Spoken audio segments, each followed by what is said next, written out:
এখানে নিচে এটা আপনি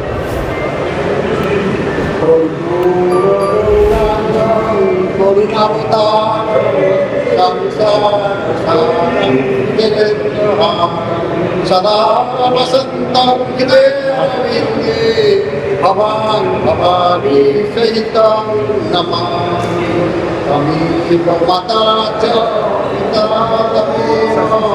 तमेव बन्धुश्च सखा तमेव पिता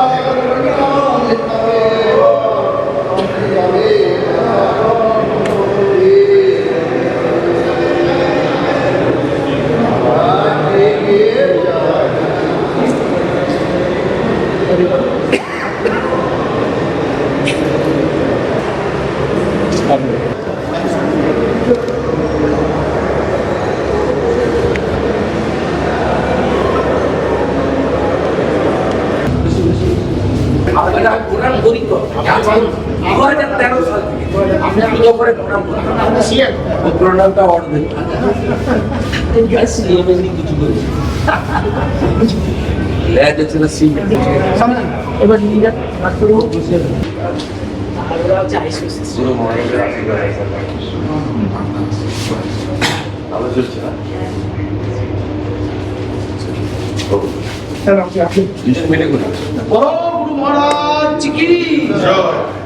তো টাইট করে দিয়েছে বাপরে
আজকে চিকিৎসক আপনাকে স্বামীজিকেও বাঁচিয়ে দিয়েছে 10 বছর আগে। আজকে ডক্টরস ডে এবং সেই ডক্টরস ডে দিন আমাদের অনেকের সঙ্গে কথা বলেছেন যারা সেবাশ্রয় ট্রিটমেন্ট দিতে গেছিল, তারা বলছে তাদের অনেক ক্ষতি হয়ে গেছে এবং কি অভিযোগ হলো।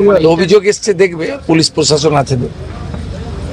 দাদা আজকে এই যে জিরো জলের যে উদ্বোধন হলো, সাধারণ মানুষ বা গরিব মানুষ কিভাবে সেবা পেতে পারে? পাচ্ছে তো সেবা।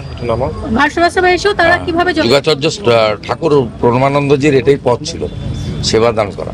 আর কাছে এরা কমার্শিয়াল অ্যাঙ্গেলে করে না। আর কাছে যে বিদ্যাসাগর হসপিটাল আছে, পরিষেবা একেবারেই নেই, সেক্ষেত্রে বিদ্যাসাগর হসপিটাল নিয়ে কি কিছু চিন্তা ভাবনা করা হয়েছে? সব হসপিটাল নিয়ে চিন্তা ভাবনা করছে। আমাদের স্বাস্থ্যমন্ত্রী, স্বাস্থ্য রাজ্যমন্ত্রী, আমরা সবাই একসঙ্গে কাজ করছি। এবং আমাদের পশ্চিমবঙ্গে এনএইচএম এর কাজ ছিল না, হয়নি গত 3 বছর। আমরা এনএইচএম এ যুক্ত হয়েছি, আয়ুষ্মান ভারতে যুক্ত হয়েছি। আয়ুষ্মান মন্দির আজকেই দেখবেন বেশ কয়েকটা আয়ুষ্মান মন্দির, যেটা 45 দিনের মধ্যে কমপ্লিট হয়েছে, উদ্বোধন হয়েছে। 208টা 110 অ্যাম্বুলেন্স উদ্বোধন হয়েছে, 102 অ্যাম্বুলেন্স উদ্বোধন হয়েছে প্রসূতি মায়ের জন্য। অ্যালোপ্যাথিক চিকিৎসা হতো সেবাশ্রয়, হোমিওপ্যাথিক ডাক্তার দিয়ে না, অভিযোগ এসেছে, আমি দেখেছি। এখানে এসপি আছেন, তিনি তদন্ত করবেন এবং জেলা শাসক বা স্বাস্থ্য দপ্তরের যা হেল্প নেওয়ার পুলিশ নেবে। It's a crime. ক্রাইম হলে দেখার জন্য ভারতীয় ন্যায় সংহিতাতে যা করার করা হবে।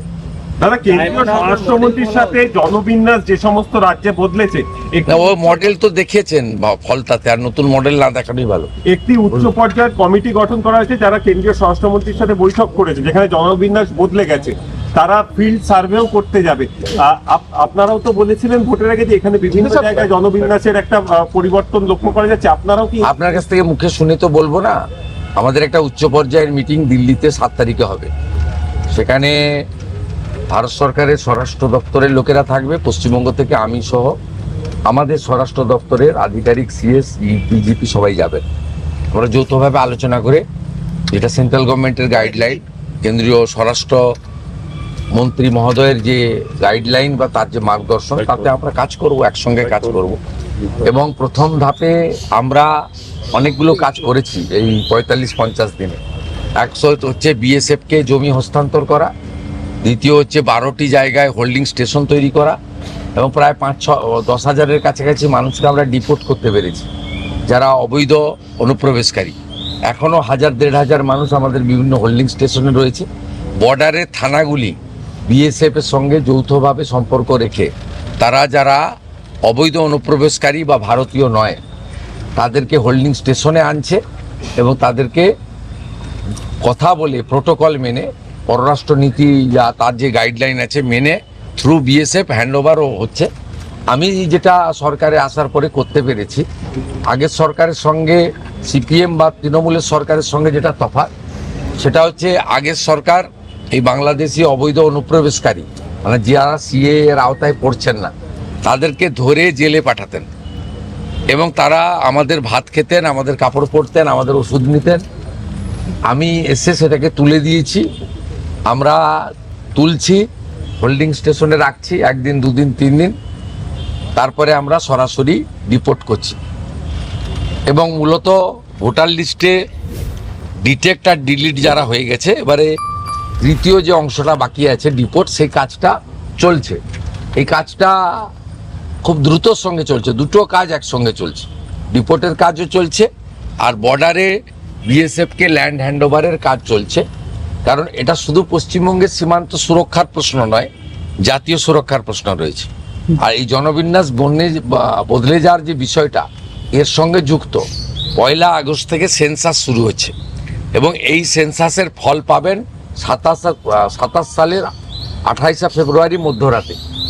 এই সেন্সাসের চিত্রটা এসে গেলে আরও বেশি করে আগামী দিনে লং টার্মে পশ্চিমবঙ্গের এই ডেমোগ্রাফি চেঞ্জ নিয়ে আমরা অনেকগুলো ফ্রুটফুল অ্যাকশন নিতে পারবো ভারত সরকার এবং স্বরাষ্ট্র দপ্তরের গাইডলাইন মেনে।